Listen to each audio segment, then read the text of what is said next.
Yo, what's going on, guys? Welcome. I got a new mic set up, so please let me know if I'm too loud, not loud enough, all that good stuff. I already see ton of people in the chat. We got Zach, Eddie, Brian, Jason P, yeah, Sam Andrew. I saw Matt Waxer in here, the HVAC doctor, Capital and Coast HVAC, Ethan, Tom, bunch of familiar faces. I think Jennifer was in here too. Uh, and Andrew Lucas. What's up, everybody? So, welcome to the Reliable HVACR live stream and podcast. If you can't stay for the whole show, you can watch this later on YouTube or listen on the go anywhere you listen to your podcast, all major platforms. So, today I'm very ecstatic to have the guest that we have on today. You guys should already know who this man is. If not, please go check him out.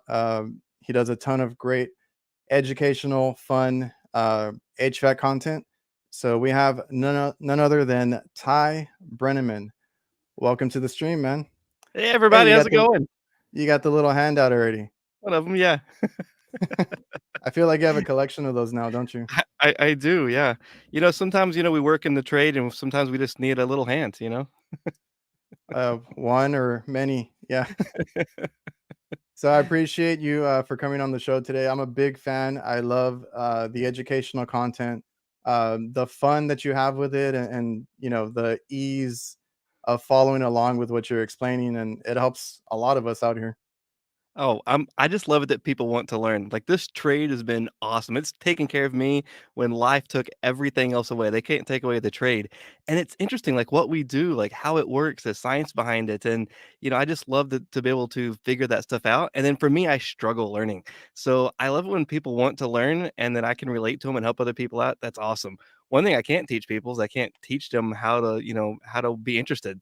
But hopefully, if they want to learn more, then I'll do everything I can to get that to get it across to people. All right, we got Brian. I appreciate the super chat, man. He's like, thanks for having Ty Brenneman, aka Mr. Little Hands. Thank you, Brian. I appreciate that, Brian. So yeah, that's one thing that I tell people, right? Is like you have if you get a skilled if you get into skilled trades, that is one thing that can never be taken away from you. You learn that skill for life, and you can always get a job. You can always feed yourself, your family. So anybody that asks me about the trades, that's my number one thing is you learn a skill for life, and you'll always have a job or a way of getting a job. That's exactly right, and I'm a testament to that. I've been around the world with this and moved right in the middle of the housing crunch. I moved to Miami, and, like, anywhere you go, you have these skills that can be applied. Exactly. So quick intro on you. How many years have you been in this trade doing, whether it's, like teaching, being in the field, all that kind of stuff? I don't keep up with how many years. I just remember I started in 1995. That's when my dad actually started paying me to do the work. So, I was always in the shop all the time, but my dad did sheet metal, ductwork, roofing, and so we used to rebuild evaporator drain pans. I mean, that's how that's how far back it Oh goes. yeah.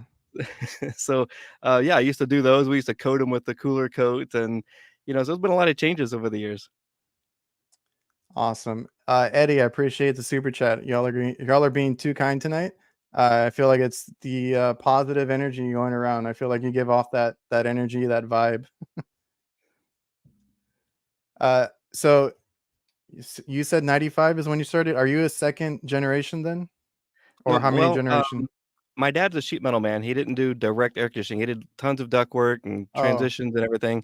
My great-grandfather did air conditioning and real estate and ranching, and so I have his original set of, gauges that I have, in oh, in no the way. original box. Yeah, so a lot of my old tools actually came, from him, and I still have the plans, some older plans that he had, and it Mhm. talks about heat load calculation for infiltration and, heat loss, and so people say, "Oh, well, that square foot used to be square foot, per ton," and I have literally the plans that are I need to get them laminated, but they're super old, and it talks about, heat loss, BTUs and per room, so, I tell people it's not new, we just had, some habits along the way that we picked up that we have to relearn. Oh, definitely. So I've been doing this. I'm going on like 16 years, I think. So I feel like maybe I should start collecting things, for later because I'm a first generation, so I don't have any of those antiques or any of that kind of stuff from my dad or my grandfather or anything.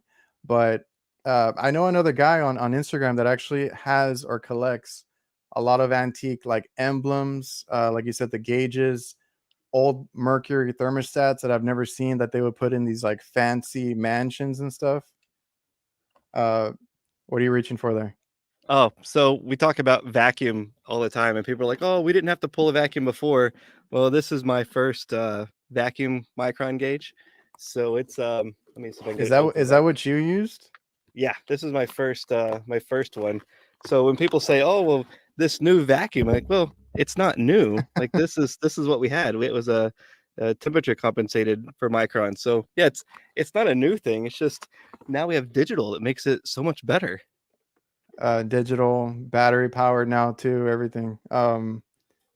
Yeah, those are just bad habits that people pick up when they say like, "Oh, I've never done it. We've been fine. Never had a problem or this and that." I always tell them like, "How do you know that you never had a problem? It could have been like a problem for the next company, the next guy, or whatever it may be." Oh, and that's so true, and I've learned that so many times of, "Oh, I never had a problem. I never saw the problem." Doesn't mean that the problem Exactly. wasn't there. And we talk about sling psychrometers. This one's from, like, the early 1900s, um, but it had this brass case, and you still had your wet bulb then at the bottom, and you would literally swing this around to get your, wet bulb and dry bulb and find humidity. So, yeah, all that stuff, it's not new, it's just, it's a lot easier with that digital stuff than having to carry one of these around. Yeah, they actually showed us some of that stuff when I went to school, and they wanted to show us like how it was done before.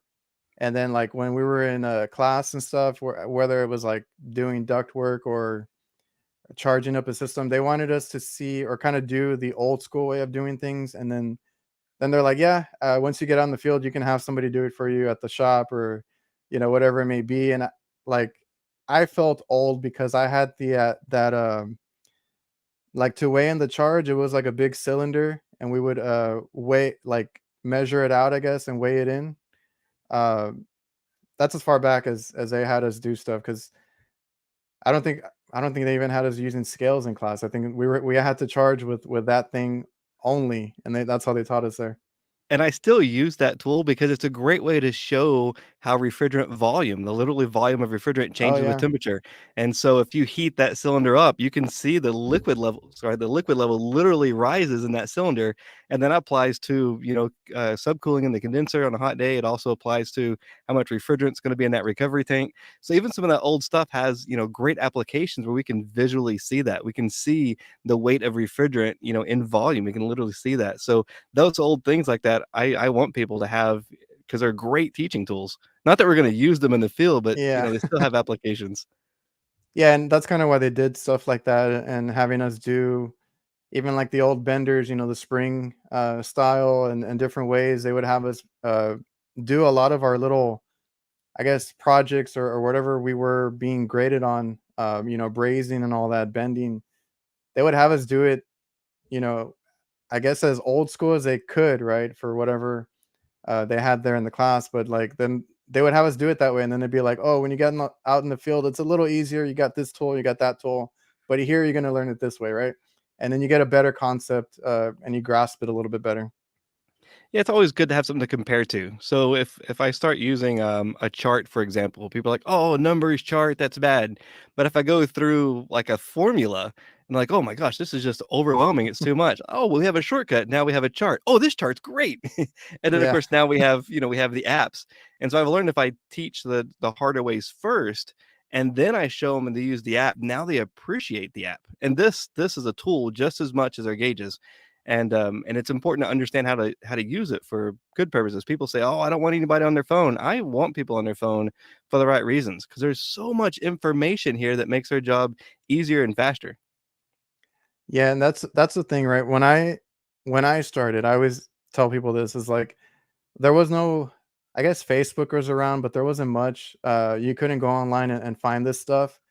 I was always trying to find manuals, but even if I did find them, they took forever to download or whatever it may be. Like, all that stuff, it's very different now. Now you actually want people, like you said, on their phone. Like, if you don't know something, go look it up, go look up a video, download manuals. There's tons of companies like Blue On and others, Danfoss, that have these incredible apps, and you can get the literature. And that's always going to be the best way to learn, in my opinion, because like I always tried looking up stuff if I was like at the job site, kind of stuck on it. My last resort was always calling tech support. I mean, I think all of us have to deal with that at some point, but I try to look it up on my own too. And then if I had time to go home, if I had the manual, like if we did, like an install or put in a new piece of equipment, I would take that manual with me and try and read through it because it tells you how the system works, how to maintain it, how to troubleshoot it. Even there's all that in the back of the book, so the And information is a lot easier now to get. and that's so important.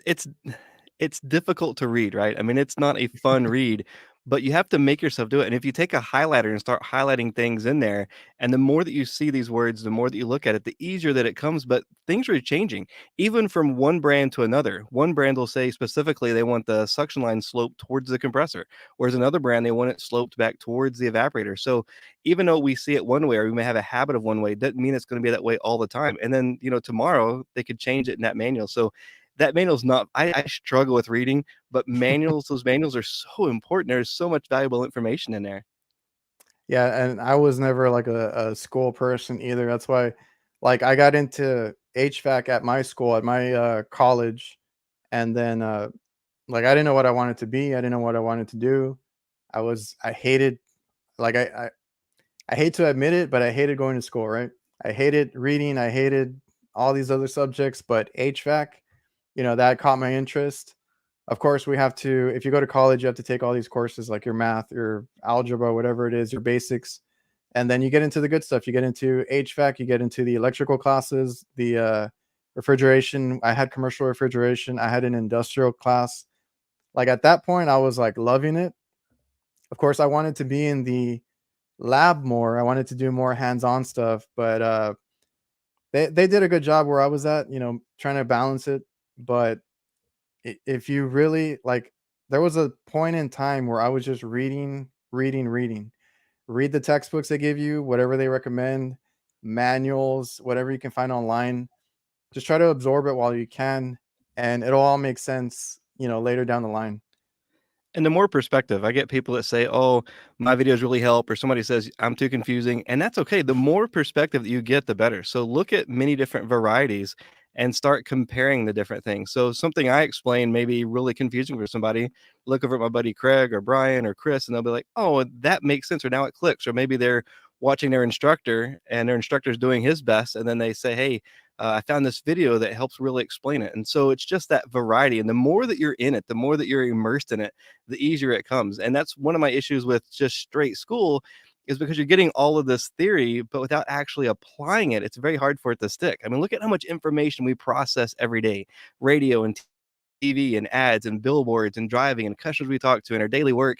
Your mind can't keep all that information. So it has to dump some of it. It's only going to Yeah. remember what either was frustrating, aggravating, or was repetition. So repeating it, seeing that information over and over again, doing it and being frustrated. I know people get in the field and like, "Oh, this is so frustrating. It looks so easy." I'm like, that's good.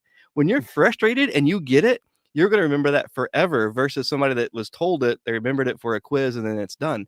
So when you're Yeah. frustrated at work, that's going to be a good thing because you're going to remember it long term. So be okay with the frustration. That's a good point because, like, I honestly, like, I did pretty well in my classes and stuff like that, but I don't remember like half the stuff that we did through the textbooks and all that. Everything I remember is hands on, little moments where I messed up, mistakes here and there. And the same thing applied when I got into the field. I'll never make the same mistake twice. You learn as you go. And like you said, if you get frustrated, that's kind of a good thing. I mean, it's going to be a bad thing that day for you. You're going to have a bad day, but you will definitely not forget that moment, what you did wrong, and what you could do to do better, the next time, the next day. And that's it. We got to keep trying. We got to keep moving forward. When you ask me about how long I've been doing this, I don't keep up with that because I don't think that it's really relevant because I see people that's been doing it a short period of time that know a lot more than people doing it a long period of time. So just because we're doing something doesn't mean that it's, going to be applied because there's been many years that I wasn't on that learning curve and it felt like it was, a real waste. And I meet people that's, "Oh, I've been doing this for, 40 years." I'm like, "Well, you've been doing it for 40 years wrong. I don't know what to tell you." And it's just that being in that learning mindset. And it's crazy because the people that I go to, the people that just like they make me look like a complete idiot because they know so much stuff. And I go to them and I'm like, "Hey, I need help with this, or need you to explain this to me." And they always take the time to explain it. And those people I go to that are like, people that know physics and like all this crazy stuff that I could never do, they're always still learning. Like they're still going and learning new stuff and applying new stuff. So the key to it is to keep learning and keep building those skills. Exactly, and that's a good point. Janet, was it? No, clicked on the wrong one. And Okay, so they asked where I was go. from, and I'm originally from Texas, but I've been all over the country and halfway around the world. So originally from Texas, and that's where I'm at again now. So to answer that question in the chat. Oh, so you're originally from Texas? Because I Yeah, I had. was born in Texas. Yep. Oh, awesome. I run into a lot of fellow Texans online doing this, the podcast and the Instagram, and it's good to know a lot of guys out here are sharing, knowledge and stuff like that, and they're fellow Texans. Well, I didn't want it wasn't like I planned on doing this. It was just I love sharing information and helping people, and then somebody's like, "Hey, can you make a video about this?" And then, next thing we know, there's here we are with people asking questions. And hey, if somebody wants to learn, like I'll do it. So that's how I ended up on TikTok. So people said, "Hey, there's more younger people in TikTok that really want to know this, and can you make some videos there?" So I started doing that, and there's a learning curve because my generation doesn't naturally do that. But I'm learning because if I adapt to that and help people out, I mean that's our ultimate goal, right? It's not just about fixing the air conditioners, which is great. Building skills with your hands, great. But when you get to Yeah, actually help other people, I mean that's nothing compares to that. it's a weird thing because like when I started my channel, because I started on YouTube and I migrated to Instagram and TikTok. I'm trying to figure that out too, but uh, I started because I run a business. I was trying to advertise a little bit. Then I was like, that's not working. I was getting people from like all over the country, all over the world looking at my stuff. So then I started posting the work that we do and all that. So after that, then people started saying that this stuff kind of actually helped them, even if I was posting just like mistakes that I did or tips and tricks that I might have learned along the way. So it's a good community. It's growing at a rapid pace right now, and I love to see it. So somebody had asked if I'd written any books, and I'd written a quick reference guide for HVAC, kind of like a Chilton's manual of how to do individual things. And I had a school that wanted to use that and publish it, so I allowed them to publish it, and they fixed all of my massive grammar mistakes. But then they took the book and they said it was theirs, and I didn't have any right to it, even though I'd worked on it for years before I ever went there. So I do have a book, and I have no intention of rewriting it. And the legal stuff of trying to get copyrights fixed is just more money than I could ever have. And so I have done it, and I don't know, it's a lot of work. So I don't know if I'm going to do that again, but the videos are really, I think, the text is kind of, it's just a reference. So I think the videos are more applicable because you can make it interesting to where you're not going to sit down and read something. But if somebody says, somebody's talking about a scroll piece and it's like, oh, that's interesting. What is that? Even if you don't do HVAC, you can see something that catch your interest and then you'll watch it and learn. And that's one of the beauties behind TikTok is I'm learning stuff about geography and Oh yeah. rocks and space. And, there's just like some piece there that's not going to benefit me in overall, but it's just interesting. It's fun to learn that new stuff. Yeah, and I think I can speak for a lot of us in the trade. We're better at learning visually than anything, and then that's why podcasts are popular now, audiobooks, stuff like that. Because I mean, it's a shame, we don't read as much as we probably should, but it's so much easier. And then for people that are on the go a lot, they can listen to this stuff and take in the information a lot easier visually, with videos, especially like the uh, short form content where they don't have to be there too long and they get the gist of it and they can see it. That's great. Absolutely. Even in the books where I have these really good drawings or really good 3D stuff, just nothing compares to, cutting it open and getting to feel it and see how it moves and, even smelling the oil, smelling that burnt oil or smelling good oil and, just that aspect. I think there's a name for that in education. I can't remember what it is, but just that, touching it and feeling it firsthand is really cool. So if somebody sees it in a video and then later they could be like, you know what, I want to start cutting compressors open and see why they failed, that takes you to a whole nother level. So if I can inspire somebody to be like, "Hey, I want to know why that failed," or to then go to the text and read it, I call that a win. Yeah, to be curious about why it failed and all that, and then just also you have a lot of good information out there where there's stuff that I didn't know about, and I watched one of your videos, and I'm like, oh, okay, that makes sense, or I didn't know that before, or I didn't know that was inside of that component, or whatever it may be, and it's always good to have that kind of knowledge, and then you kind of have a better understanding of the equipment you're working on and what it should or shouldn't be doing, or what aspects of the like if you have an issue going on with it, what can cause that problem, how it affects like a compressor or a valve or anything like that too. That's right. And a lot of the information I got was difficult for me to obtain and absorb and apply it. I worked for a very large manufacturer doing their education stuff, and I had to read and go through PowerPoints. And literally, the class we read PowerPoints, and I despise PowerPoints, but I took all this information and I'm trying to, share it to people. So, it was their information. I gotta be careful what I share. But then I'm like, hey, let's share this to more people so that everybody can see this information.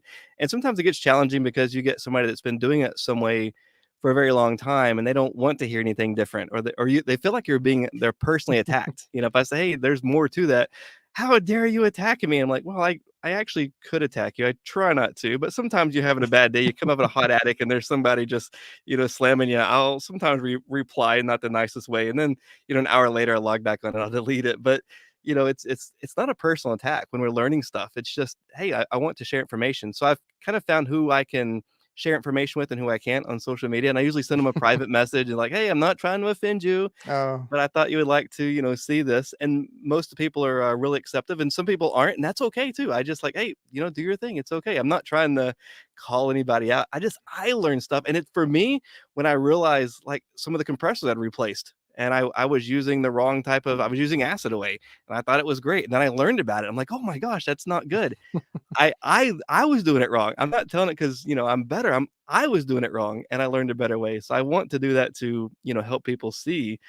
It's not about being better. It's about improving, and I'm Of always improving course. every single day. Of course. And I run into that too in person with people that I run into, right? And it's like before this whole Instagram or whatever, being on social media with this HVAC community, I would try and talk to some of the other contractors or whoever was in the supply houses and stuff. And then like you say something that they don't like that, you're trying to correct them or tell them how you're doing stuff. And it's like, oh, okay. Like, back away, I'm not trying to come at you, you do you. I kind of just started letting it go. But then I found this whole community online, and it's like we're trying to help each other be better. It's not about it. Well, hopefully, it's not about attacking each other. I've learned a lot from guys that are in the field, like Chris Stevens and Rick from HVACR Survival. I think Steve-O, everything HVAC is in here too. Seeing the field stuff has been helpful too, and then watching your content, Craig's on AC Service Tech, and Brian Orr, HVAC School. I get to see like, and you guys are awesome for doing the cutaways. You and Craig, and then Brian's doing that whole visual like animation stuff now. That's all amazing because I soak it in. I can see what's going on, and I can have a better understanding. So all that's been great. Being able to talk to other people on Instagram, YouTube, whatever it may be. And I've even asked you questions about stuff, and Chris, I've asked him questions, and Craig, and I get honest feedback, right? It's not like we're criticizing each other or attacking. It's just being helpful. And it's great to have people that we can rely on. I mean, I've asked so many people so many questions. Sometimes it's like I look back later, I'm thinking, yeah, that's a stupid question. Why did I ask that? But it's sometimes we just need that, we get that brick wall in front of us and we need to ask the question. We need to be able to feel comfortable to ask that question. And it's great to have all these great people that I can call on and be like, hey, is this right? Or I'll put a video out and there's something wrong and I got to pull it back down, and fix something. I don't fix spelling mistakes. So, just go with that. But, other stuff that's technically wrong, I'm like, hey, let's talk about it. And it's great because these people are giving sourced information. And sometimes it's funny because we'll have like these, really big heated arguments. But when all the information's brought out and you have the sourced information, that's how we really get to learn. And we sometimes get to see when you have an argument with somebody and you're bringing facts, you either learn that you were wrong and you'll never forget that, or that you learn that you were right and you feel good about it and you'll never forget it. So those kind of things Yeah. are, really productive. Yeah, we got Zachary in here. Ego kills your ability to learn and grow. Arrogant people usually know the least and talk the most. I find that very true. And I've been on the ego side, Yeah, I've been there. So it's not like it's not a one set and done. We have to keep striving for that. It's the growth versus fixed mindset. And we naturally end up getting into fixed mindset. And we have to keep pushing to stay on the growth mindset. And that's okay. Sometimes I have people that remind me, it's like, Ty, you were being a little harsh there. And you know what? You're right. And I may argue first, but I'm like, yeah, you know what? You're right. And I go back and correct it or apologize, even if it's not something I particularly did wrong. You know what? Let's just apologize because that's an easy way just to solve an issue so we can move forward. exactly.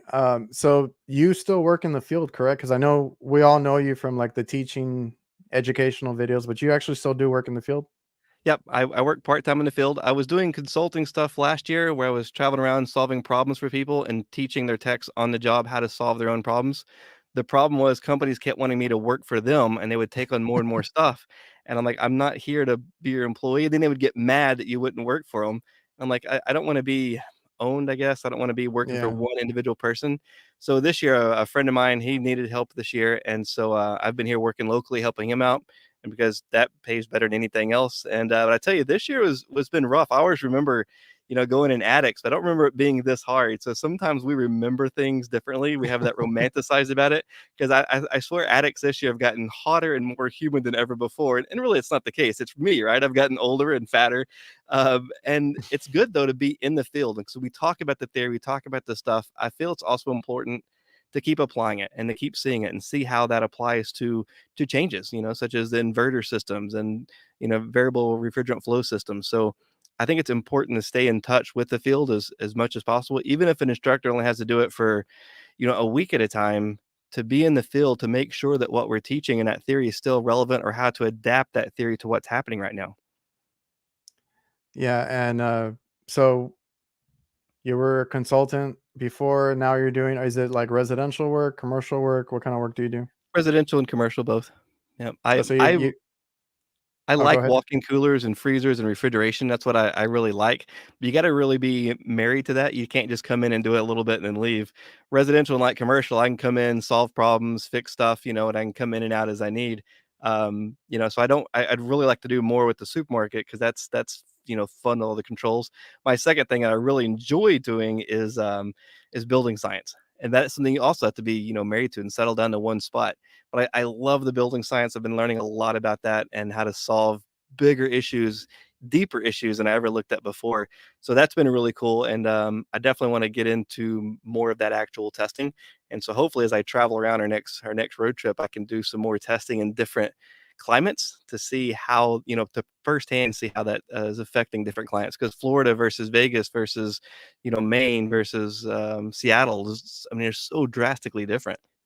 Yeah, we have. Well, anytime I bring someone on, if they're from another state or anything, I always ask them about the weather, the different things, because like all that affects the equipment and the kind of different problems we see. And I've had a lot of requests for some people from Colorado, so pretty soon I'll have some of those guys on here so we can talk about that whole situation. Where they deal with the different. Um, it's a whole different climate over there. The Yeah, you have to pressure, the all that you have to stuff, deal yeah. with being high, right? I mean, The, altitude, sorry, altitude, altitude, right? yeah. I was trying to remember the word right now. I was like, yeah, the altitude. They have to deal with that, and it's very different versus any other place, honestly. So here we deal with a lot of like humidity, dry heat, or not dry heat, humidity down here. I think up north, they get dry heat, and it's a very different type of heat, type of heat too. And I feel like this summer has been pretty hot. I'm gonna blame it on the weather. It feels a lot hotter on the roof this year. So I try to take measures to, stay out or stay in the shade, stay covered. I'm getting old too, so I feel like I just got some tool bags with wheels, make sure I try to carry the least amount of stuff, lighten the load a little bit. Whatever you can do. I just bought some knee pads today too. Hopefully I'll remember to put them on. Well, doesn't the equipment come with knee pads? That, comes in a little clear plastic sack? Oh, wait, those are instructions, I'm sorry, I keep getting those mixed up. If they even make or if they even put them away in the unit. Sometimes I don't even find them. Oh, no. Uh, yeah. So let me look at the And the questions real chat is quick. rocking. I can't keep up with everybody. It is flowing. That's cool. Thanks everybody for being here. That's a great question. I'm sorry I can't keep up with everybody. I don't have any tattoos. I'm sorry. I do not like needles. Just I don't have anything against tattoos. I just don't like needles. So how did you get into the trade yourself? Is I know you said your dad was a sheet metal guy, but your grandfather was the one that was into like air conditioning on that side. Yeah, and I didn't want to do it's not like I was like, "You know what? I want to do air conditioning." I wanted to do, farm and ranch work, and, I had a guy that wanted me to come out to his ranch and run it for him, and then I talked to these people like, "Hey, that's great now, but in 5 years from now, you're gonna be tired, and there's gonna be some other kid out of high school that can do the same thing, and you won't have gained anything." So then I wanted to be a heavy equipment operator, and then I have to talk to these people, say, "Well, one of these days, these tractors will be able to drive themselves, and, that's not a great thing. Why don't you, do this or do that." So I just tried a bunch of different things. And then when I got into a different employer and we were doing installs, and I did not like installs. So this guy drove up in this van and he had this big old Slurpee cup and everybody run out and talk to him. I had to stay running ductwork on my knees, pulling flex. But I was like, man, is that one of the bosses? Like, oh no, that's just a service tech. I'm like, well, how do you get that job? Because that's what I want to do. I want to ride around in the van and come talk to people and not even have to get out of the air conditioning. Like, that's what I want to do. And I was like, oh yeah, you got to learn stuff and you got to read books and stuff. I'm like, sold. Like, I will do it. I will figure it out. And that was my goal. And I didn't let anything get in my way. And I got in that service van and I realized, you do have to be in the attic, but it was so much better than being in that same exact location all day. And so I absolutely loved running service calls and figuring stuff out, and something's new and different. And that's, ADHD before we had a name for it. The ADHD people make the greatest service technicians because they like chaos. When everything's wrong and they're going in and they start looking at this problem and that problem, and they're starting seeing everything that's happening, and then they find out the connection between things and they fix it. And then they fix it and the customer's happy and you get that boost and you feel Oh good. Then yeah, you go to the next house and then you can work all night long doing service calls. And so ADHD, I've learned over the years is great. They make it's a great position for a service technician, and then from there, just, kept learning and asking more questions. And, I've had little sidetracks where I wanted to be a chiller technician and spending all winter pressure washing the chilling towers and then running the rods through. I was like, that wasn't fun. And then I wanted to be a boiler maker. So that was one day being a boiler maker. I was like, nope, I don't want to do that. And so, I've just tried different things. I think it's important is just try different stuff and then yeah. take your passion with you. What if you're sweeping the floor? Just be the best person that ever swept that floor. Do it the best that you possibly ever can. That's a good point. And yeah, the whole I tell people that too. The whole ADHD, the ADD thing. I never said that I had it or claimed to have it, but I like being in different places, traveling, seeing different kinds of equipment, being at different locations throughout the day. That's a day's work. You go to several different spots, fix several different problems. Are not all going to be the same, and you get a variety, and it keeps me, I guess, entertained. I don't get bored of it. And if I were to sit at a desk all day or do the same thing and be in one spot, granted, I love all the guys that do the awesome install work, construction, all that stuff. That's great for some people, but for some people like us, we want to be out there, you know, uh, getting challenged and doing different things throughout the day. And I love traveling, so like I said, we service about 2 hours each way. So sometimes I'll hit up, the beach that's close by here, and that's my service call or two for the day there, and then I'll head out to the middle of nowhere and the other way and be out there for a couple hours too. So And variety it's is great. And it's cool the people that you get to meet and the stories and the connections. And you'll get that lady that will make you your favorite pie when you come out, or you're at the penthouse in South Beach, Miami, that only a few people get to go to. In Texas, I was driving out to a service call and there was zebra, like in his private bridges and zebra running out there. And I was like, what where am I?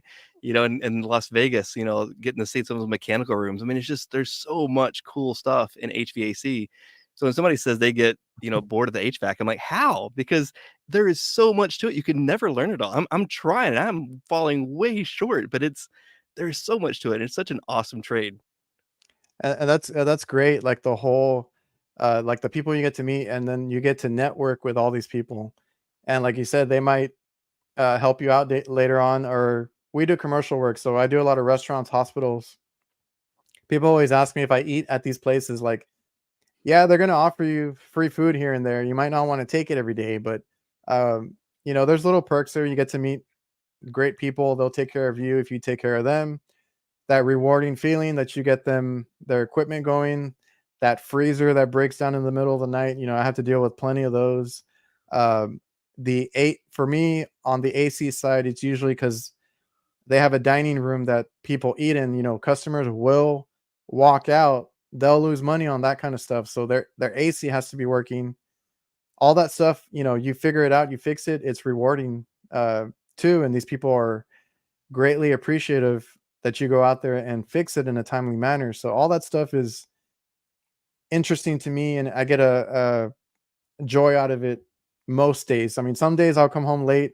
I'm tired. I'm frustrated. I don't want to deal with it. I'm like, I'm not, I'll think about it tomorrow. But, most days I enjoy it. That's exactly right. Every day is gonna have its challenging, but, the thing that we forget is the good days wouldn't be so great without those challenging days. I mean, if everything was a good Yeah. day, we would just take it for granted. So having those days that are challenging, I look back at some of the worst parts of my life where I didn't even know if I was gonna make it, and it's just, those times really give us the appreciate what we have now. So there's always things we want more, we wanna do more, but it's important for us to also look back and to look around and see, a lot of other people, everybody in America, even people on the street can go and get food somewhere. So we are so blessed just being here in this country, and we have opportunities. And so yeah, sometimes life happens and there's obstacles and things get in their way, but that's the journey. That's part of what we do. There's where so much growth happens. So that destination where something's easy or fun isn't the true win. The true win's that path getting there. And when I'm teaching, that's what I love about teaching, is because there's so many people like me that are difficult, with learning. So when I get to Mhm. see people like me, I can identify ADHD pretty early on, and those are the people I really strive at, because the people that's naturally, good at learning, it doesn't matter if it's, just a boring presentation or if it's active, they're still going to learn. But if you have Mhm. somebody that's having a hard time focusing, like me, um, and if you can keep that person interested, then you're winning on two different fronts. And that's what I love about teaching, is because it's something different all the time. You can have a classroom, the same class, and put one new student in that same class, and it changes the dynamic of the entire classroom. And then you got to figure out how to explain something all over again, because this doesn't work anymore. I used to connect with cars, with automotive, but now we have generations that didn't work on cars and garages, so they don't understand about starters and Mhm. tires and brakes, and so you have to figure another way to relate to them. And it's challenging, but it's fun, like having to think, how can I explain this where they'll understand it? How can I change this up to make it more interesting? And it's that is has been more fun than the service side, because now you're getting to work with people changing, and air conditioning sometimes, which is super awesome. That's awesome. Jennifer had a question. What is your favorite book? Oh, my favorite book now is the one from Brian Orr, about the wanting to learn. I'm sorry, I can't remember the name of it right now. That's probably my favorite book, because it's so many things that I have said and I've been promoting, and I just couldn't put it into words. And Brian put that in the words about training new generations, about your own path. There was so much stuff packed in that one thing. That has to be my ultimate favorite book. I think I don't think there's anything else. I've already gone through that one twice, and I have my note cards and my highlighters, and I write my notes on the side and have my index card so I can see it as I read. But it's that would have to be hands down my favorite book. I might have to check that out. That sounds like an awesome book. Oh, and an audio version just came out too, so it's even Oh, easier. even better. Let's see. Zachary, teaching is the hardest job on the planet. I second that. I know how hard it is. It's also it also truly push your knowledge and understand the topic to the limit. So it is. I don't downplay that whatsoever. Teaching, I couldn't do it. I've actually been asked about it if I would ever want to, and I'm like, oh, I don't know about that. My wife just brought it in, the book, Unconformed. That was the name of it. You're absolutely right. Teaching is the most challenging, because you can't just, with the mechanical, if something breaks, you can find out what broke and you can find out what to do to even make it better. But when it's a person, there's not just a one thing that you can fix. And even at that, even if you get somebody that's really excited about learning, like there's only so much you can do. And if there's somebody that doesn't want to learn, there's only so much that you can do. So your job is not to fix the people. Your job is to make them one step better. Wherever they are, get them one step better, get them excited about it. And when you get that part down and you learn patience, because I didn't have patience when I started teaching, but you learn to have patience. I've learned more by teaching than I ever did by action in the field. I've had so many times I'll be teaching something to somebody and they keep asking why, and I keep going deeper. And then I've had these moments where I had to literally stop, be like, you know what, that explains in 2003, this one call that I couldn't figure this out. Like it just, you had this epiphany. It's like, now I get it. So when you're teaching, you learn more. So like the school systems, all the education systems are so broken. Don't do it because you're going to try to make any money, because they don't pay. Don't do it because it's going to be easy, because it's the administration is so frustrating. They don't understand or appreciate trades at all, for the most part. Do it because you're going to learn more, and you're going to be able to help somebody else understand more. Yeah, awesome. So did you? I know we talked a little bit before the show started, but you didn't go to school yourself, right? I mean, did you learn in the field? Did somebody teach you this I trade? barely made it through high school. I had one teacher that I was about to drop out because I was working. after school doing different things and making more money. So I almost didn't make it through high school.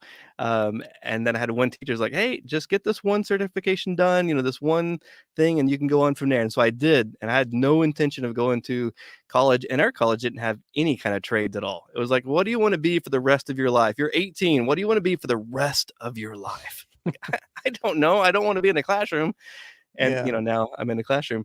So no, I didn't go to trade school, but I don't think going to college means that you college and learning are not always connected. Learning happens all the time, and college is one path. A good community college is a path. There's some great instructors out there that fight the hard fight every day.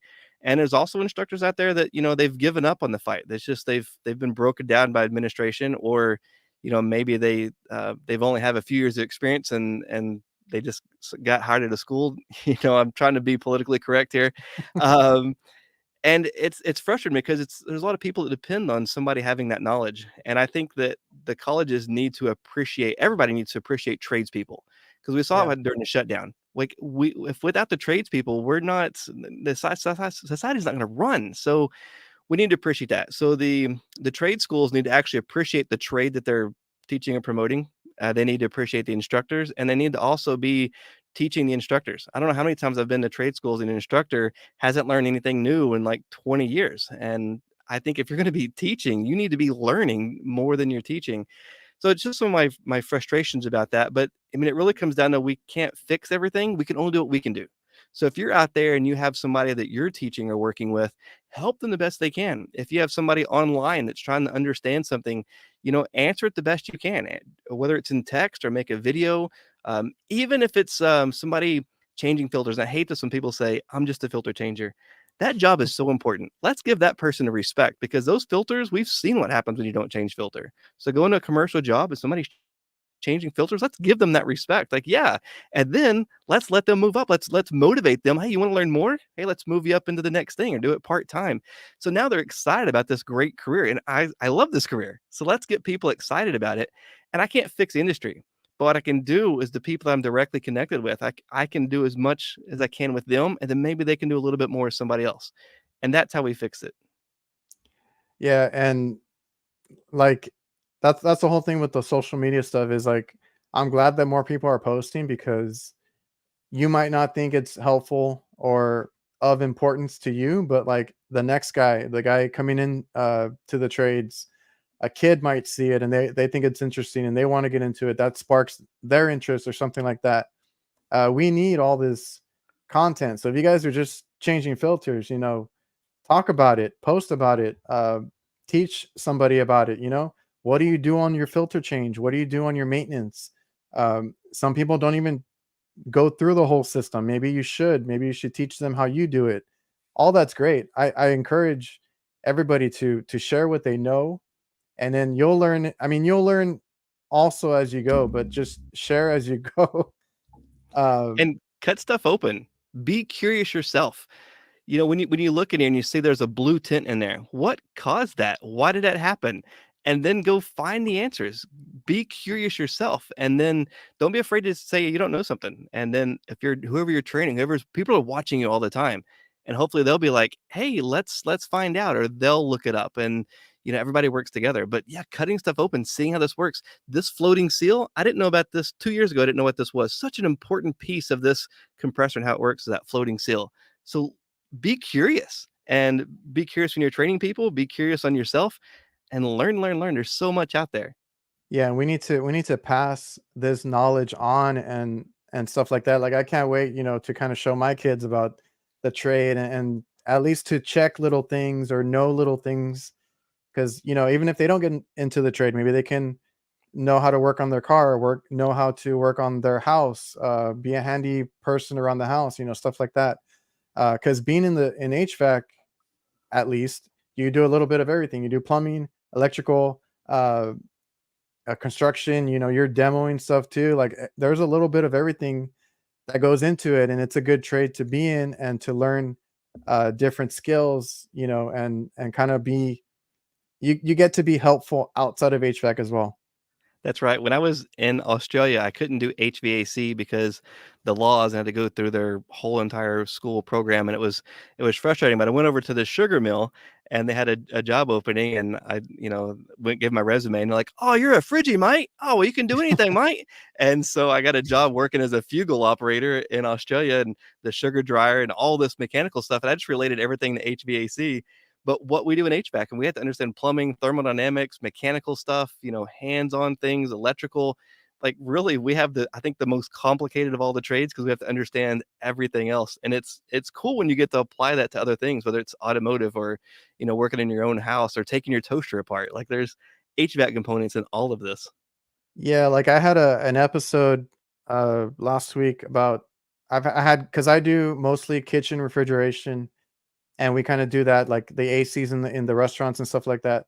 So I kind of have a niche there, and I had other guys that also did kitchen work, and they did a little bit of both. They did the cooking equipment and the HVAC side, refrigeration, all that.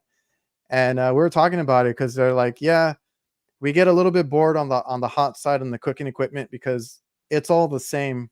I mean, nothing bad about it. My dad does that kind of work, and it does take a lot of knowledge and keeping up to date, just like with HVAC on all that equipment. But one of the guys brought up a point that you might like refrigeration more because there's more variables in it. The outside temperature has a lot to do with how certain components work, like on a walk-in freezer, stuff like that.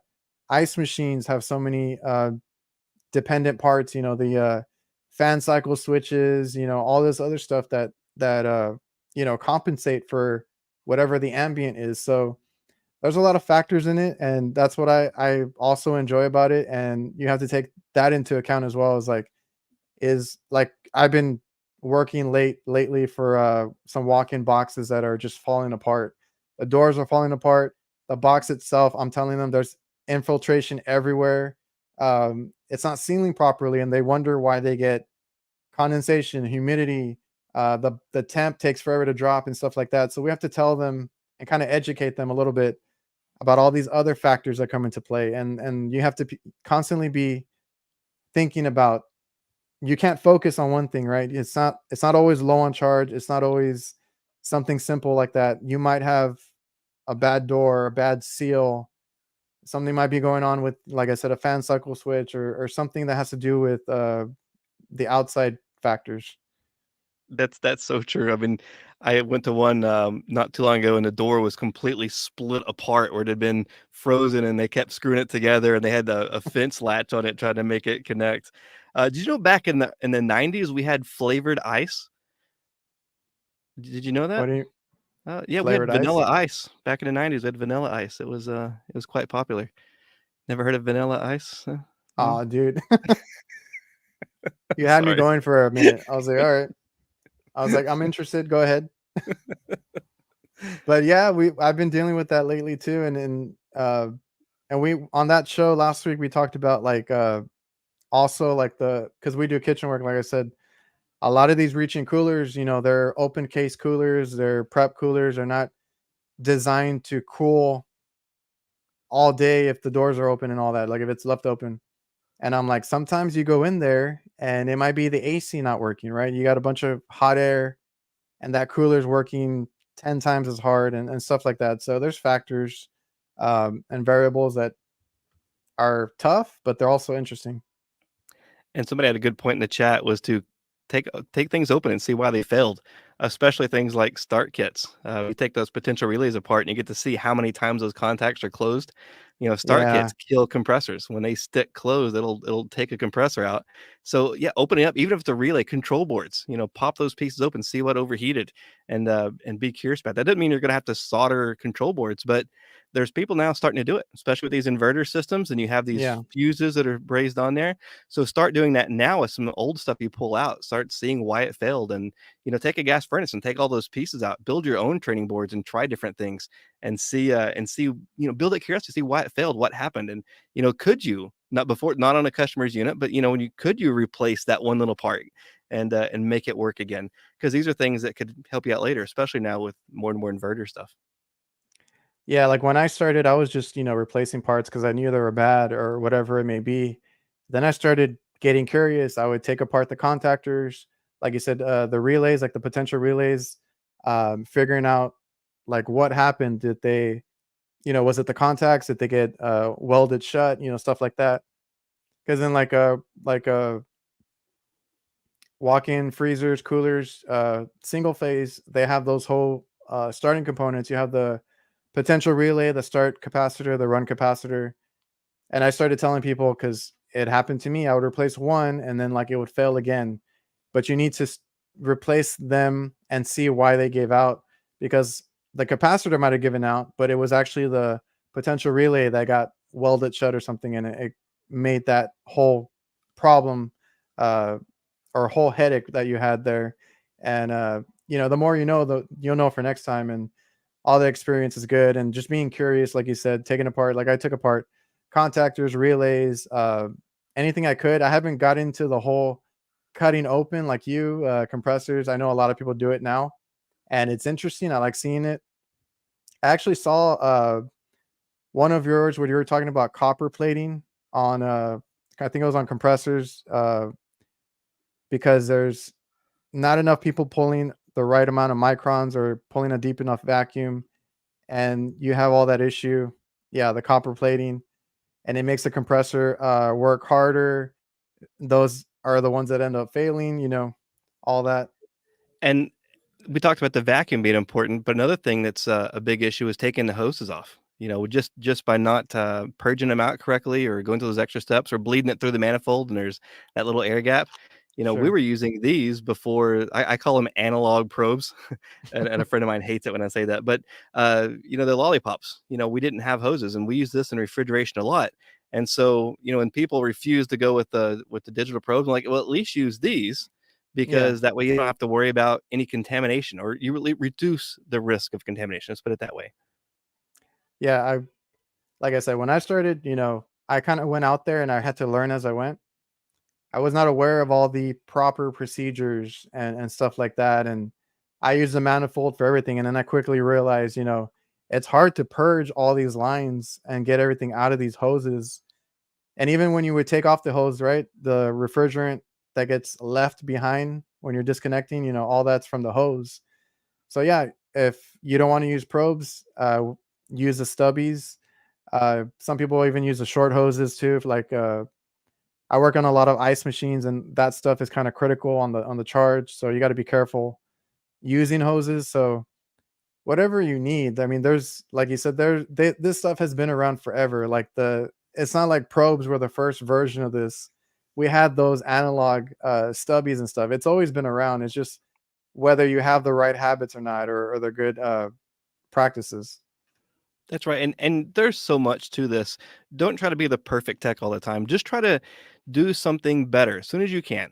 Just try to do a little better way. Learn something new, try a better way, build those skills. Because you don't want to be doing this and then after 40 years you realize you've been doing it the same way you did, the first 1 and 2 years. You want to be thinking, bigger, because new technology is coming. New ways of doing stuff are coming. I mean, everybody hates micro channel, but it's here, and you got these little bitty it's not going to focus. These little bitty micro channels, and if you don't braze with the nitrogen flow, you're going to clog up those compared to the giant tube and fins.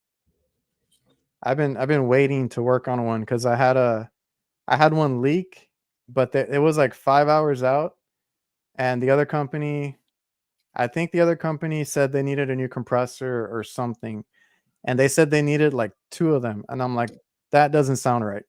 So we went out there, we found forgot what was the first one had a wiring issue, so it was never gonna come on. The second one emptied out, so it has a micro channel, and I guess they nicked it with the because it had hail guards. It was a train RTU, and they nicked it. So I was like, I'm not gonna just replace the compressor. You have a leak over here. The whole thing leaked out. So they need a micro channel repair. I just haven't been approved for it yet, and I just haven't had a chance to work on too many. But we did put in an RTU that's here close by, and they have micro channel evaporators too now, and I've never seen that before. So I started seeing that, and like you said, you might not like it, but it's coming. It's supposed to be more efficient. Uh, the volume, all that kind of stuff plays into a factor, but it's coming whether you like it or not. You're gonna have to work on it. That's exactly right, and the more that you're familiar with it, then the easier it comes. Somebody had asked they wanted to see the The hand hands. collection, so I have, whoops, I never get this right, yeah. I got a whole variety of them like this. It's I don't know, it's just kinda quirky and fun and just, whatever you can do to change things up. In my classroom, we kept Crayolas. So we would do refrigeration cycle and crayons and we'd color things in, to add. And so this is black and white paper. Let's make it more interesting. Let's make it more fun. And so we'd have crayons. And sometimes you get somebody that's like, I refuse to use crayons. I'm like, okay, fine, do whatever you want. Like you're an adult, but it's more fun. Let's play with fun stuff. Let's have fun with this.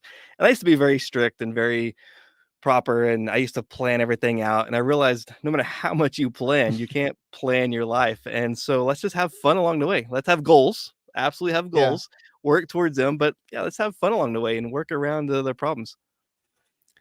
Yeah, if you're, if it's not fun in the classroom, I mean, you're just not gonna wanna be there, and, it's gonna go in one ear and out the other.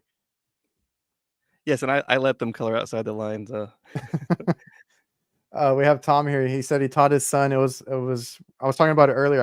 I would hope to teach my kids, some of the skilled trades and stuff. So that's cool that we can pass down this knowledge. Like you said, a skill is something you learn for life, and it's something you can pass along, right? You teach somebody how to be a HVAC, electrician, plumber, whatever it may be. They have that skill now that they can do whatever they want with it.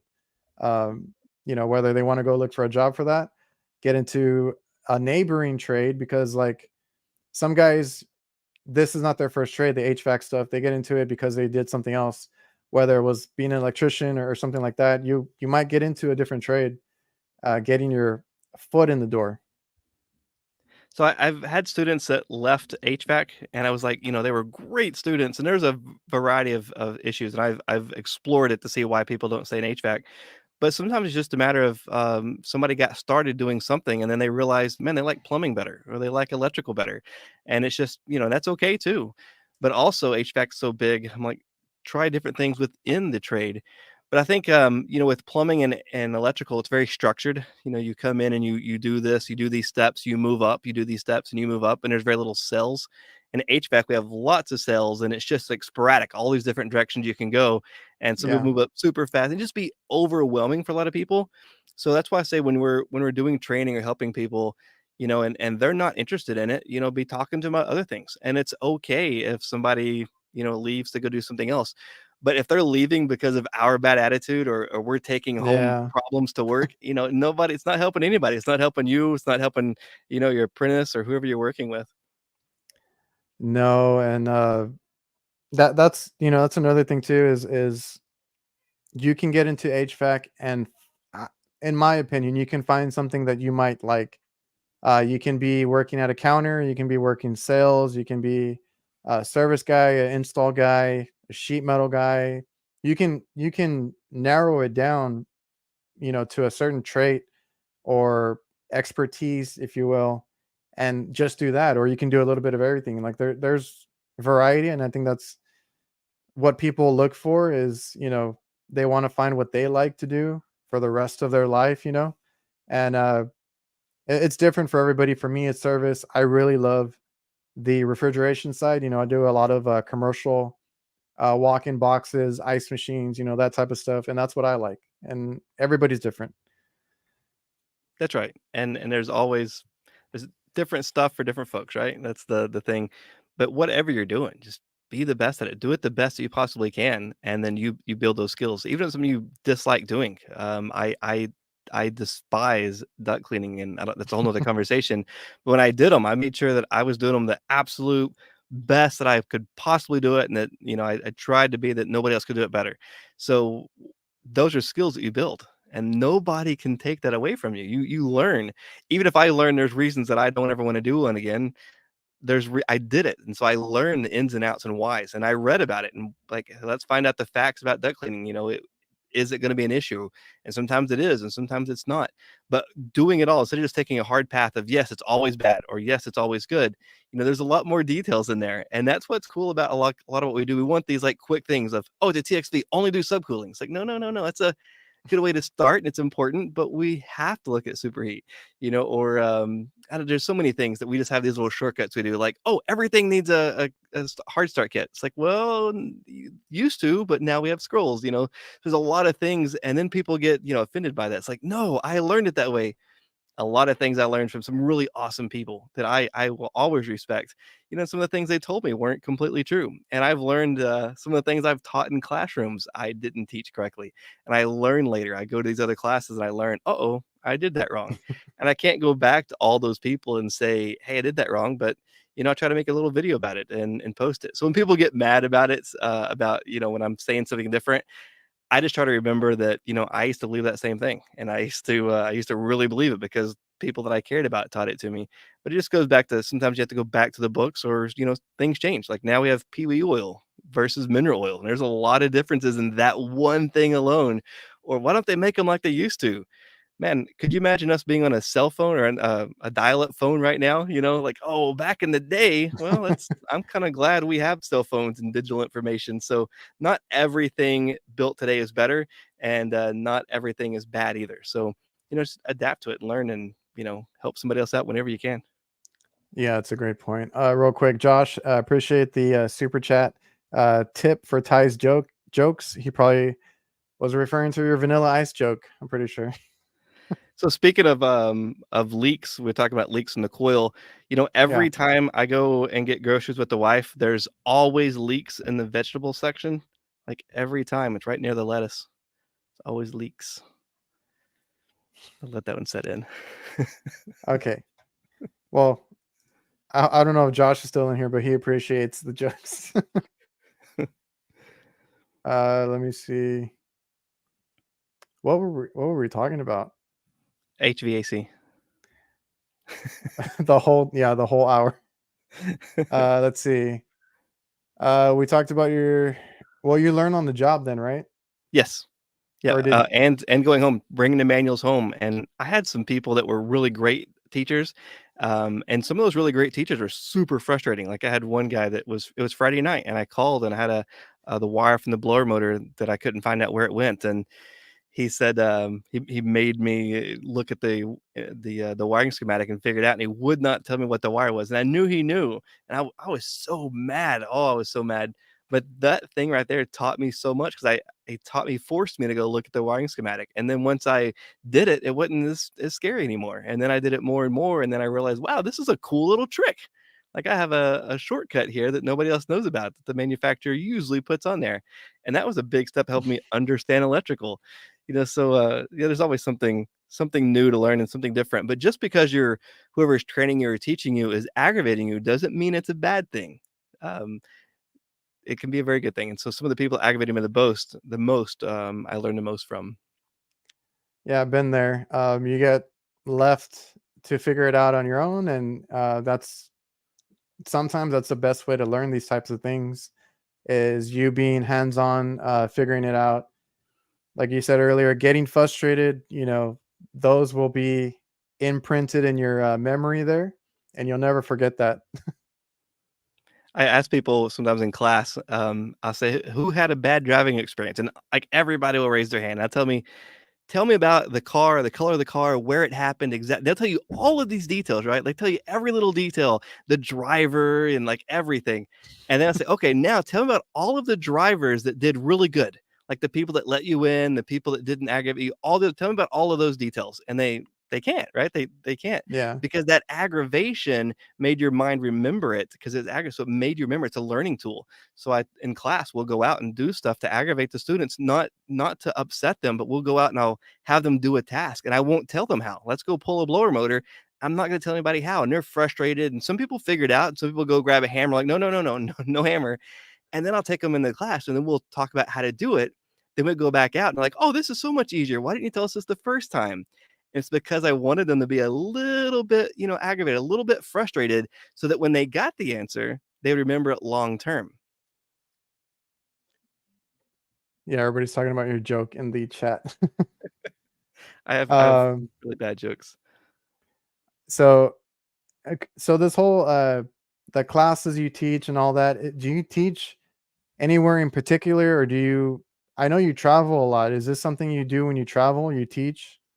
I do. I volunteer at schools, meet people on the way. Sometimes there's companies that will pay me to come in. They'll pay me to come out of the way to come do a class for them.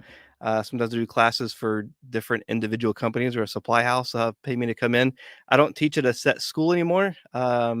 The very Oh, last okay. school I was working at, Las Vegas, was super aggravating, and there was a lot of things that were dishonest, and I just can't bring myself to go back into that. So some of the for-profit systems are out to hurt our trade instead of help our trade, and all they do is saddle people with debts. And so even though I'm helping people with that, I just can't be a part of saddling somebody with all this debt without them actually having the skills to be successful. So I don't see myself going back into a direct classroom anytime soon. And then there's some of the community colleges that have asked me to come work with them, which I'd be interested in. Except at Hmm. this point, I just really enjoy the nomad life. My wife and I, we love to travel, so we take as much of the year as we can, and we just live on the road, traveling around, seeing different things, meeting different people, and I get to do classes. So I feel like I still get to teach with my videos and YouTube and all the other stuff. I still get to teach and answer questions, and I can Hmm. really help a lot more people, I think. And then I still do work when we need to pay some bills, and then the rest of the time, let's just live on the road. I don't have anything to sell. I've had people like, if you sell this, we'll give you this much money, and I just don't. I don't have any problem with people that do. I don't want to be tied to that, and I just like to be free. So I'm not going to have a private jet. I'm not going to go around, getting paid $1 million or $300,000 to tell a company how to make their sales increase. And most of the stuff I do is free and volunteer, and it's okay. I think my goals and my riches are not of this world, and whatever people do, that's fine. But some people, like, they want to have the private jets and money, and they go for that. And I see a lot of people are super stressed about that, and I'd rather be happier with fewer than more miserable with a lot more. Yeah, we run a business down here, and it can be stressful at times. So, it's cool that you travel. I think I had seen it's probably on your Instagram. You have some hobbies. You like to off road. You like to camp. Are those your what you rather be doing? I guess. I don't think it's rather be doing. It's one of the things that I just really like. So with ADHD, I'm seeing stuff like all the time, and my mind's running 1,000 miles a minute all the time.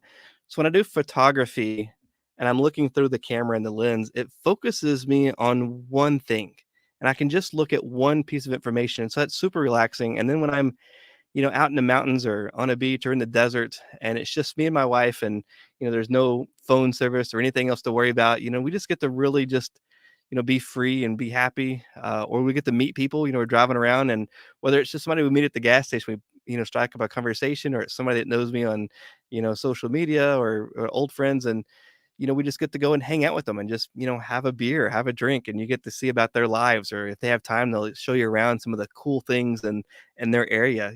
That right there is priceless. Like, nothing else can touch that. When we're climbing in an old mine, we do mine exploration, which I don't do. It's stupid. We shouldn't do it. But me and my wife, we like it. So we risk our lives and go do some of these, crazy adventure things. And I think that's what, a lot of life is, an adventure.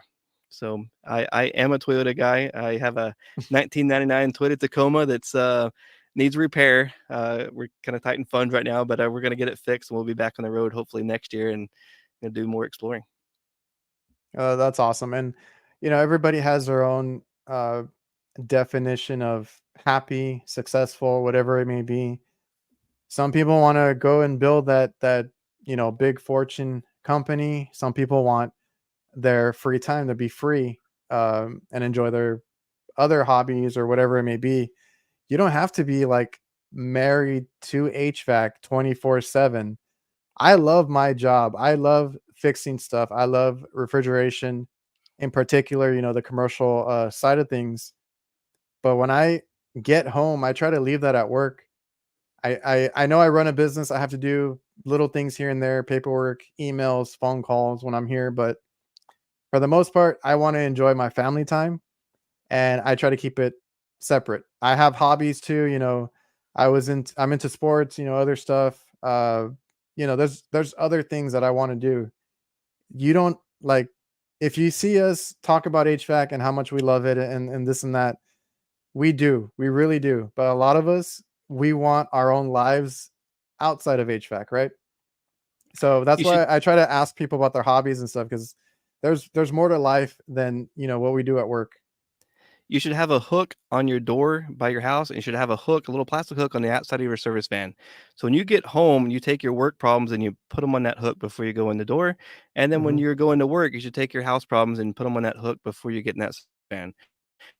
It's crazy that when you get back home, there's not as many on that hook, and when the next day when you're going to work, there's not as many hanging on that service van door. So, we work to live, we don't live to work, and I love this trade. Like I everywhere we go, my wife gets we go to a new place, she gets aggravated. It's like, okay, go look at your ductwork, do a heat load calculation in your mind, and get it out of the way.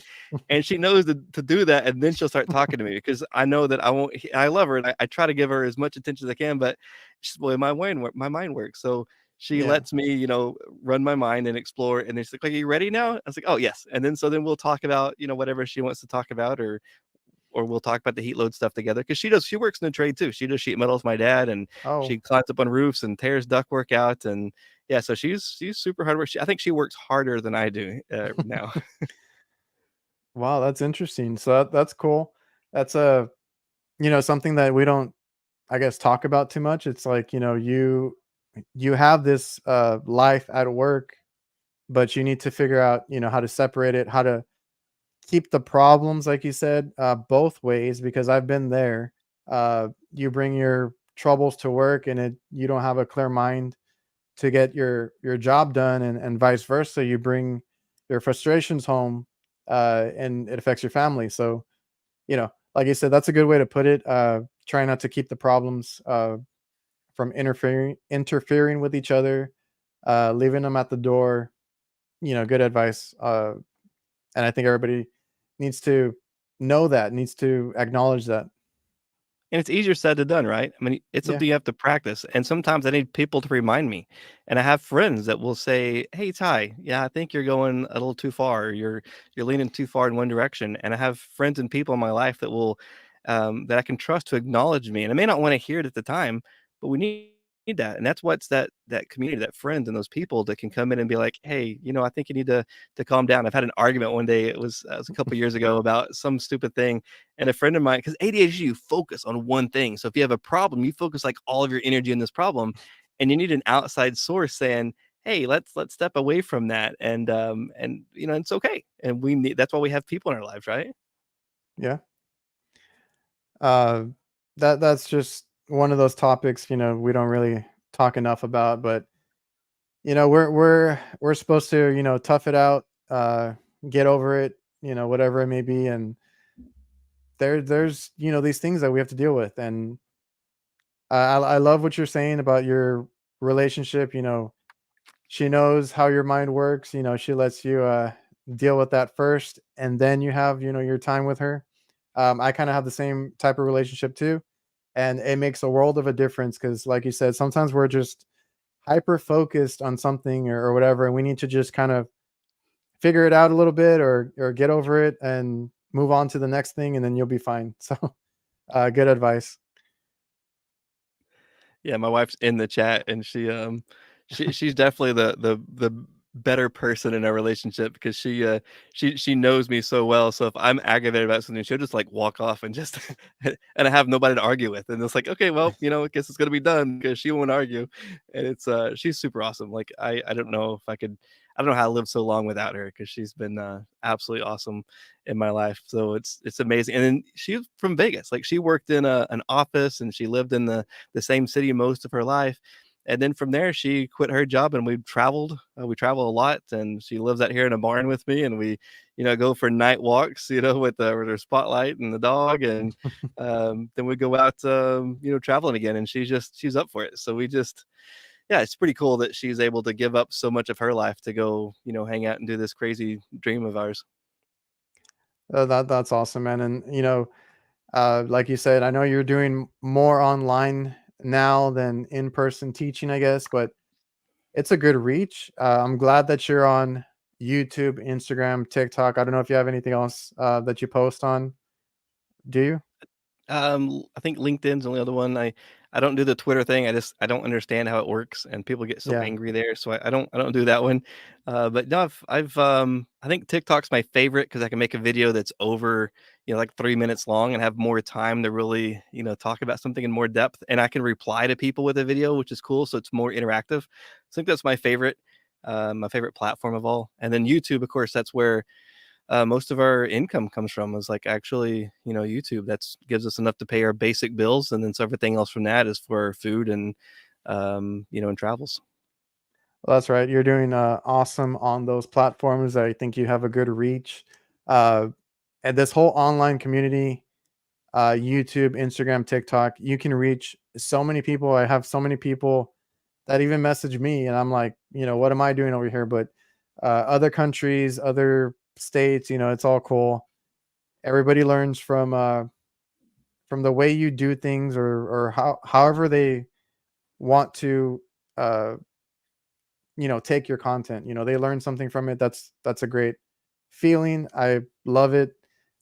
So I love the content that you put out. Thanks, and that's only because I have so many people helping me and still teaching me, and I'm still learning. So everybody has something they can do to help somebody else. And okay, so you have a lot, like I said, you and Craig have a lot of these cutaways. Where do you get yours in particular? Because like you have so much compressors, valves, reversing valves, all this stuff. And a lot of it I don't get to see because we don't see heat pumps here. I don't see open compressors all the time. It's cool to see that, but where do you get this stuff? So I've been collecting it when I'm teaching. So the schools don't ever have a budget for us to actually buy stuff. So I buy stuff myself to teach with. So it's just been a collection. But now most of my stuff I see now is I go to my junk pile or my friend's junk pile, and I grab stuff out, and people ask, "Hey, I want to see this." So okay, let's cut it open and let's show it real quick.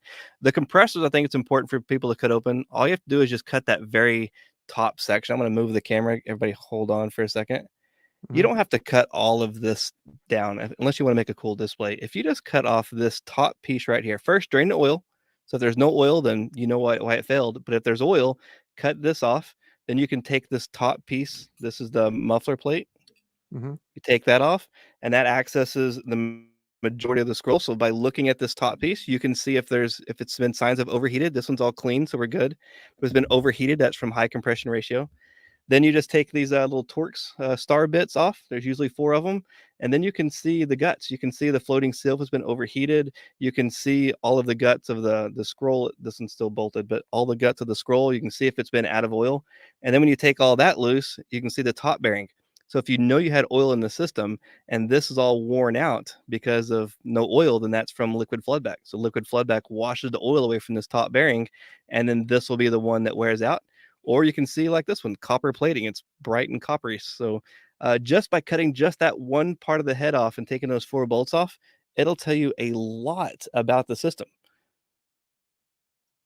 And that's awesome. Like I said, I've learned a little bit more, or actually been able to see from the cutaways that you guys do. Is there like a technique that you have to, kind of learn, or I can't even think of the word, but learn as you go how to cut these things open? So the compressor, definitely want to wear safety glasses, gloves.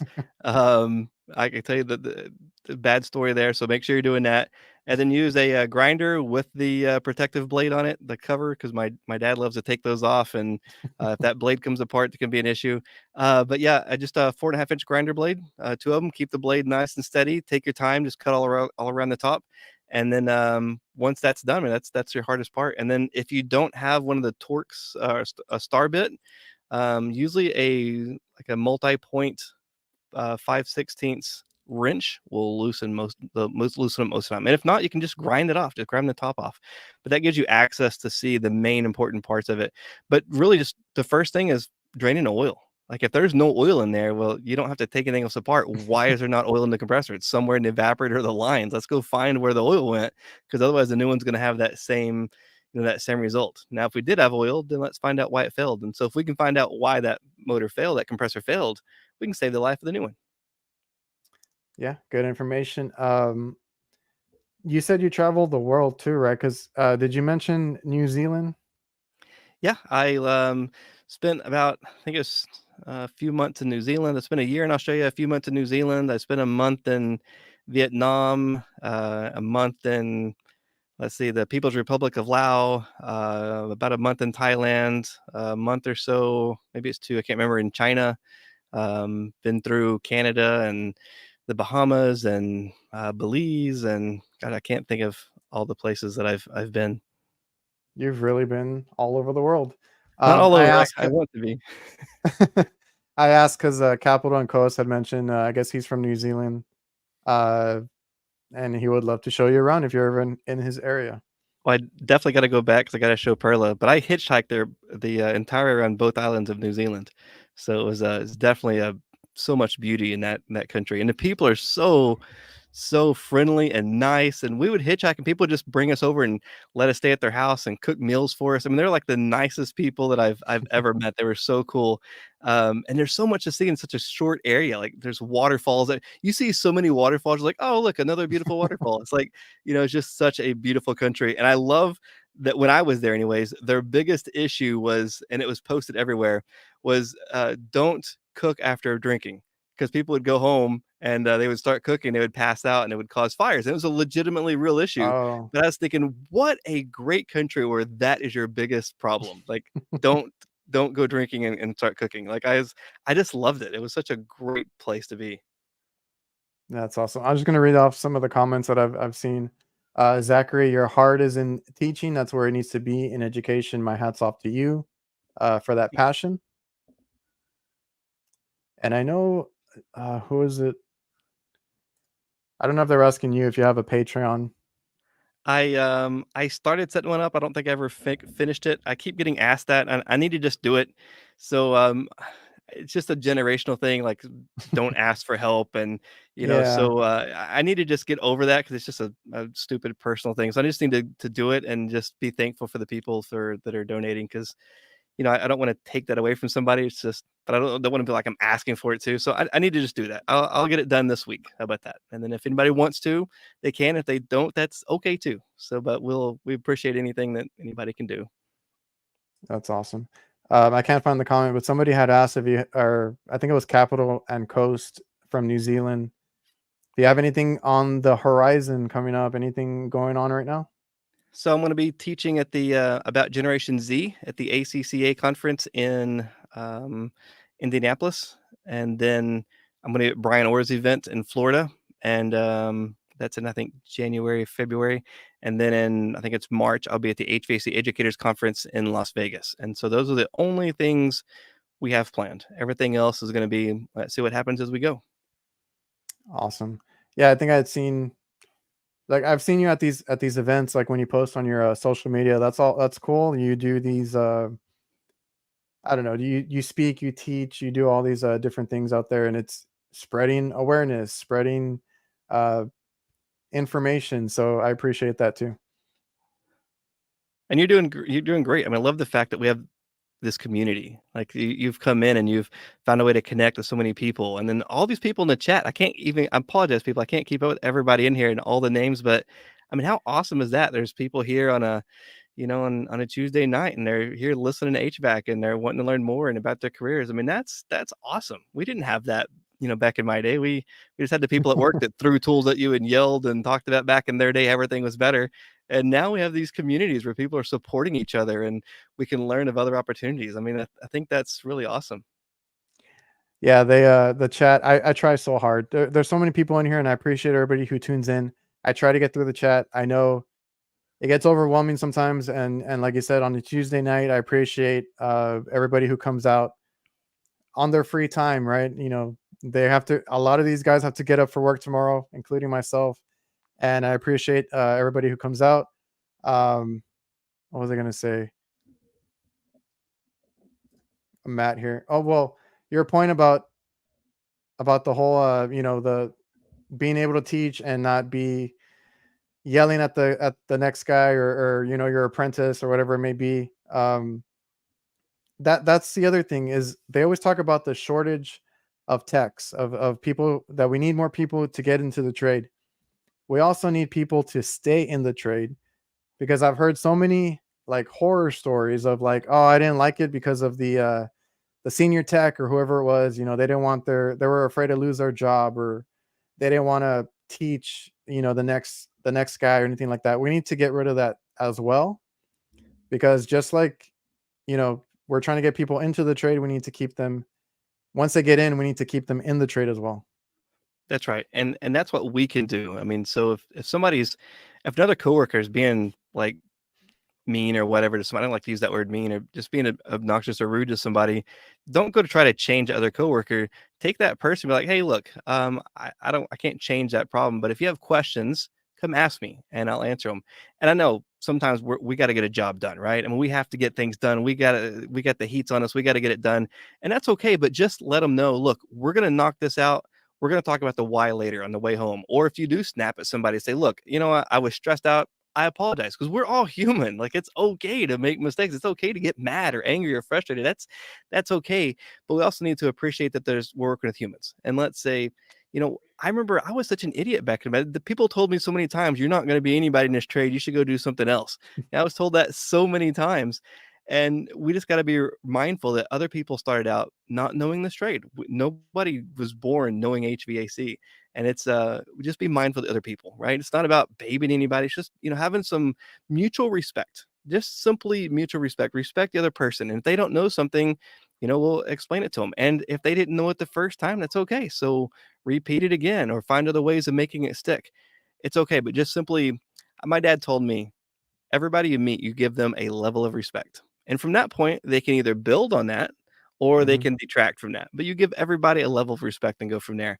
And I think that's where we got to start. Is we get so from where we learned, having to protect our egos and all that, and we have to just be tough and rough, and and there's definitely some job sites that you have to have that. But we got to remember that, hey, we want to increase this trade and get good people in this trade.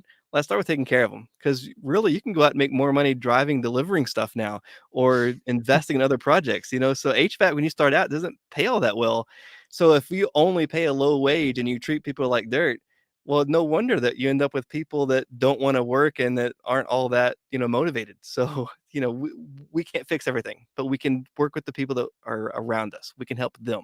And I don't want anybody looking up to me for anything, but I'm hoping to inspire some people to think, hey, you can do something better. Because if I can do this with all of my learning disabilities and spelling errors and all this, if I can do this and figure this stuff out, anybody can. Because I know you guys out there are so much smarter than me, but just do what you can. Start doing what you can and keep learning and helping people, because that's what this world's really about. When the money and all said and done, it's going to be like, how did we help anybody else? How did we help mankind? How did we help our fellow community? Yeah, and that's one of my, like little taglines now is like, hey man, if I can do it, you can do it. Like I was not great at school. I was not great at retaining stuff, but like, once it clicks, it clicks. You'll realize, some of the stuff that you learn in the beginning, makes more sense later down the line, and so on and so forth. And we're not all, like you said, we're not perfect. I've been that person where it's like, I have somebody riding with me. I get frustrated, on certain calls, and it's always, I like to train or, teach people the way I do stuff, or whatever it may be. There's those calls that just get you sometimes. Like, you're frustrated. It takes you longer than it should. It's a weird issue, intermittent issue. Like, you're like, oh, like you're frustrated. And that's why I always tell people, if your senior tech or whoever you're learning from is visibly frustrated, doesn't want to talk or anything like that during the call, yeah, back away, ask them on the way home or something like that, like on the drive or after the call. And more times than not, they're going to answer your questions after the fact, after they got it fixed, after they finished the job. They feel so much more relieved and open to talking. So that's another good point. Yeah, I can't talk my way through a call. So if I'm doing something, I can guide people through it. But if I'm doing the work, it's my mind's running Yeah, so fast, I can't slow down to explain everything I'm doing, and I can't do it on camera like Chris Stevens. I don't know how he does that. He I records it know. and talk. I can't. I've tried that. I've tried to get footage. That's not my way. I can talk about it when I'm looking at it directly because it's just in my mind. But to a new problem I haven't seen before, yeah, that's just not my ability. So when I'm having to diagnose something, I need that clear mind space. And so I just tell people, give me a little bit of space. I'm gonna think my way through it, and then I'll explain it to you. And everybody's different. Like how people work and think and process information is different. So yeah, just being respectful of that. And if you're a new learner and you're working with somebody that's has got that chip on their shoulder, you can learn a lot from them. But first, you got to get them to trust you. I used to carry tools for people, and I would never ask anybody to carry my tools. I used to carry tools for them, volunteer to ride at them on the weekends or when they're on call, and just sit there quietly. Sometimes you're in the truck and it's just this awkward silence because they're not saying anything. Not to say anything. And then Yeah. eventually they start, I'm going to show you this little shortcut nobody else knows, or, and you can eventually Mhm. break them down. So as much as I want people to be teaching other people, on the same time, new people coming in have to realize there's multiple generations ahead of you and there's a lot of set in your way stuff. And you have to get them sometimes to open up to trust you. So we both got to come together. I'm not blaming any one side, Mhm. but both sides have to come together and to work together and learn. That's a very good point. It goes both ways, and I hope people understand that. And if you like we were talking about, if you can't get the answer during the call or when you're working there, if you're working with somebody, ask afterwards. Ask questions afterwards. And people always say, ask questions, ask questions. Sometimes you need to wait because you might be irritating that person, but you can ask your questions later. It's either you ask them during or you ask them after. It's either one. There's no right or wrong way about it. It's just, know who you're with and how to read, the room, I guess. Yeah, that's it. Yeah, Eric, Adrian, check out color codes. Once you understand them, you can communicate better with different personalities. Made a huge difference in my training and management. I have that book. It's a training guide for that. Yeah, the different color codes of how the personalities and the general how the people think, because we think that everybody thinks like we do. Well, you should Yeah. do that because that's how we are. So understanding those other, I think there's 4 basic ones. It's been a while since I've gone through it, but definitely I highly recommend that because it definitely makes a difference. And somebody asked where I got my sign from. It was, I think it was an Amazon thing. It was like $40, and I don't promote Amazon, but that's just where I got it from. It was super cheap, and it was like, "Oh, I like it. I don't care if anybody else does. I like it." Let's see. I think that was it. And yeah, the whole book thing, like I need to check out like that one color codes and one you mentioned earlier from I think you said Brian, right? Yep, Brian Orr. Unconformed. And it's really inexpensive, and there's so many you could go through this book a few times and get tons of information, but I think it's my favorite book, and like I said, there's an audio version you can get, super affordable. I Has different perspectives. If you like it, that's okay. It's fine. We can disagree. It's okay. Nothing wrong. Yeah, because I have like I have my textbooks from my classes and different things behind me in a bookshelf, but I wanted to because somebody on my other show recommended a book, and then like now here in the chat, and then the one you were talking about, I need to get into these little books to read, on my downtime. Let's see. Tom, I've had so many people ask to work for me for free. They just want to learn, but the liability is so high around commercial stuff, ladders, large moving fan belts. Same here. I have a lot of people now that I guess I have enough viewership and things. I have a lot of people that are local to me and they just want to learn. And I feel very bad because I'm like, I run a business. I can't have that, like Tom says, that liability. Um, but I need to figure out a way. But this whole YouTube, TikTok, all this stuff, it's the easiest way that we can kind of pass on knowledge for free, honestly. I mean, there's so much free information out there, like you, Craig, and Brian Orr that are like educational, and there's plenty of guys that show how it is in the field, which is what I try to do. Like sometimes the book stuff might not match the infield stuff, and you might have to think on your feet a little bit. So the best way for now is to learn for free on the internet wherever you can.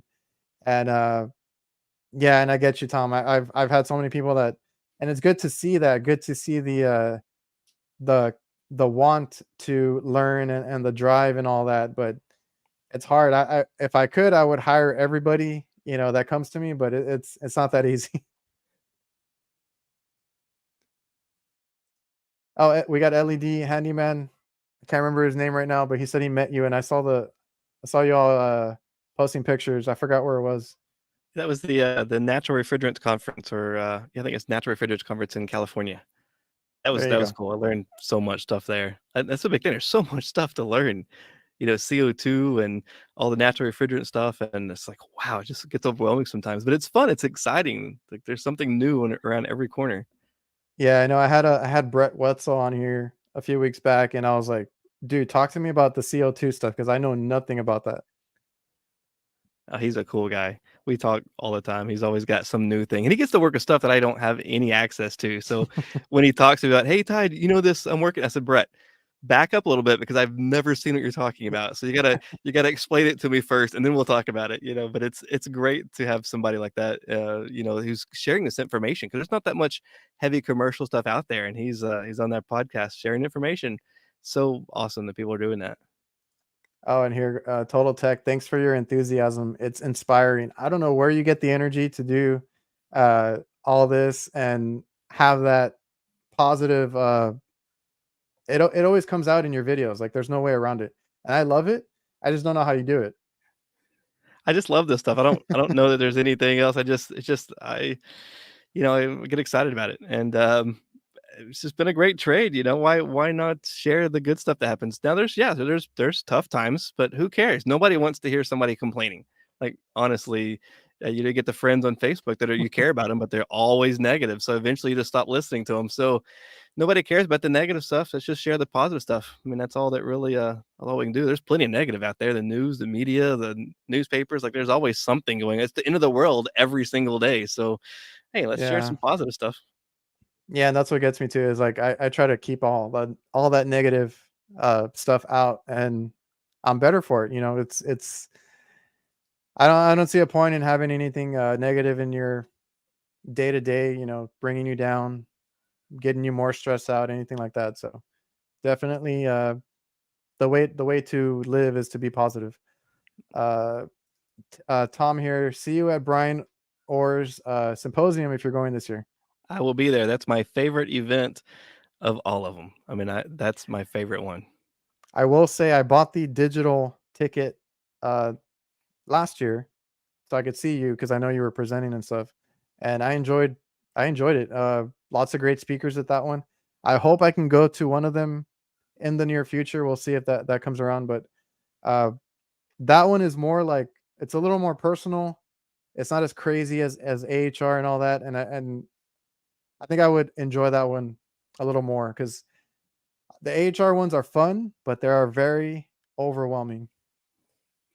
AHR is the first time you go, just don't plan on anything and just walk through the exhibit hall. Don't plan on any classes or just go to the exhibit hall and go quickly because you got 3 days, you're not going to see everything. So the first time, just no plan, just go through it, just soak it in. And then the next time you can plan some things to see. But it is awesome. Eric asked if about training to go to anything you can Yeah. go to anything you can go to that you can learn. What is your local, even if it's a one of those sales things at a supply house, there's still information that you can get out of that. Just if it's a sales thing, make sure that you're looking up the information because there's a lot of stuff out there that's really good marketing that doesn't always, it's not always truthful, but you can still learn something. So the HVAC Educators Conference in Las Vegas, that one helped me a lot with teaching and understanding other instructors had these same problems.